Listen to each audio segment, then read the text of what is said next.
location change, because I'm having a bad mental health time and I want to relax whilst doing these a little bit more, whilst also having fun with this particular topic, which is going to be Avatar hot takes, because apparently I don't know, it was something fun to do.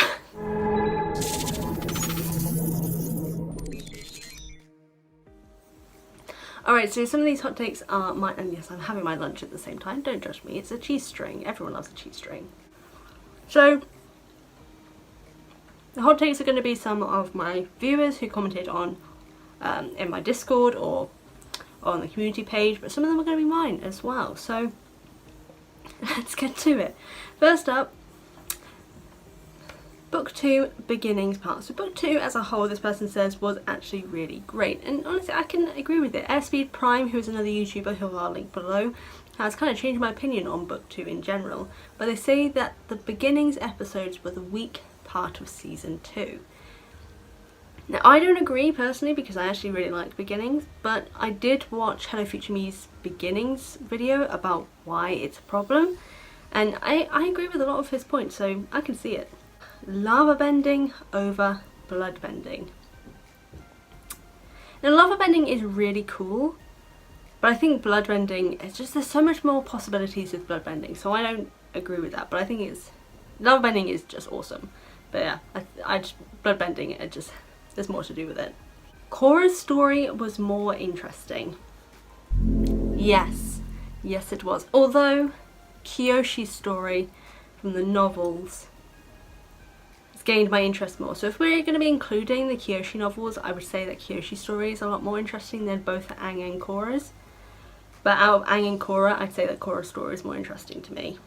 Roku is probably the worst Avatar that we know of so far.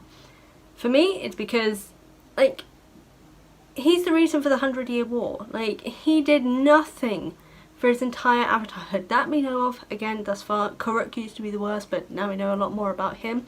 By the way, read the Kyoshi books, guys, then you'll understand. But yeah, Roku just doesn't seem to, like, he lets Sozin kind of do what he wants. He didn't seem to be keeping tabs on him. When he started a colony, you need to keep an eye on it to make sure he's disbanded it. But the fact that he has a lot of power quite easily and quickly means that Roku wasn't really keeping tabs as he should have been. Kuvira is the weakest antagonist from Korra.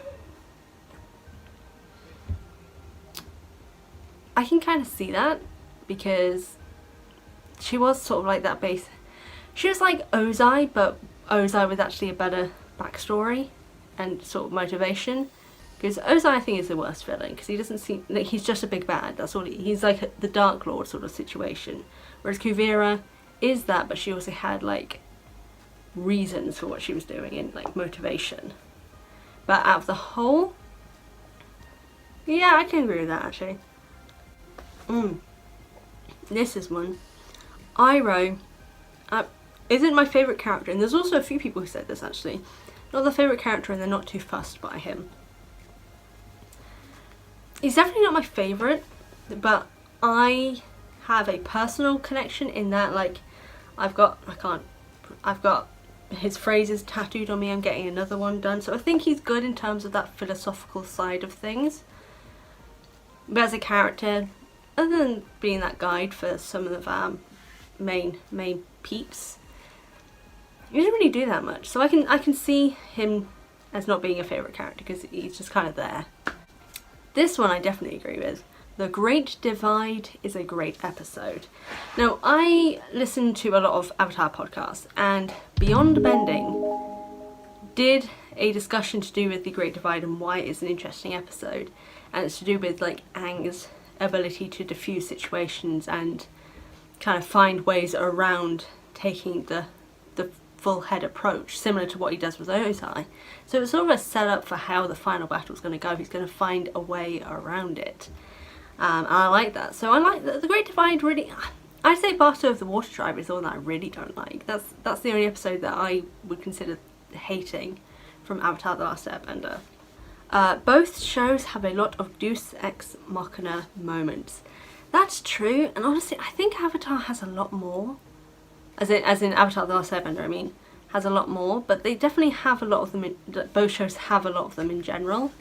So I do find it frustrating, especially in terms of like the whole thing where people say that Legend of Korra has so many Deus Ex Machina moments. I'm like, but so does Avatar. Like, they both do. It's a world of magic. There's going to be Deus Ex Machina moments because you're introducing something new.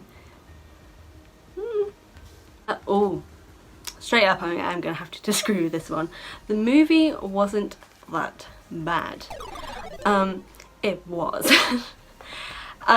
It's not like as horrific as like people do say it is and stuff like that, but even from a writing standpoint and a director's standpoint, it is not good. It's a really poor adventure film. Even it's not even shot or written like an adventure film, even though it's kind of meant to be an adventure story. Like, it's meant to be not like Lord of the Rings style adventure, but it's meant to have that grand journey element, but it just doesn't. So it feels really off. But it's not, yeah, it's bad, but it's not like it's not an abomination, I guess is what I'm gonna say. And those are the end of the ones from my audience. So these are just gonna be mine now. And Rangi is my favourite Fire Nation character. Zuko and Iroh, I'm just kind of on. Well, not meh. I like them both, obviously, but Rangi is the one that I prefer the most. I think she is more interesting as a character. She has more dynamic about her. She's very different to what I expect a Firebender and Fire Nation citizen to be like as well, which was really interesting. Another hot take. Zuko in book 3, even though he's redeemed, he's still kind of an arsehole at the same time, which I like because it's realistic, but especially fandom wise, people act like he was fully redeemed and that he was a good guy. No, he's still a pretty nasty person. He makes fun of Aang's culture.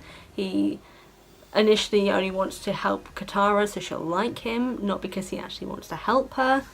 All these sort of things. Everyone's going to hate me for that one, but it's true.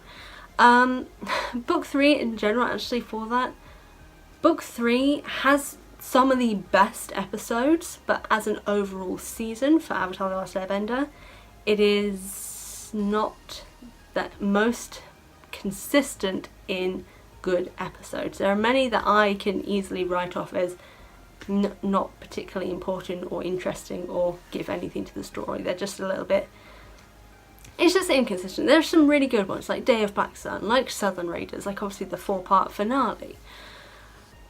But some of the others I'm just kind of like, did we really need this? No, not really. So it just kind of, as a whole, I'd say if it was like out of 10, probably maybe like a 6 or 7 out of 10 for the whole season. Why do I feel like that's going to be my most controversial one? The Kyoshi books are better than the 2 shows. I'm just going to say it. The Rise of Kyoshi and Shadow of Kyoshi books, the duology.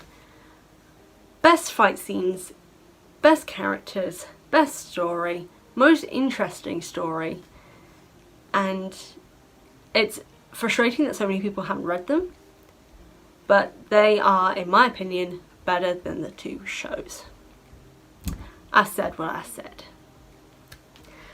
And I'm going to stop it here just because I want to do this quick little fun little video here, and also I want to have my lunch. I was meant to be eating it halfway through, but then I thought that may be gross because some people may not like to see me eating, so I didn't, and now I'm hungry.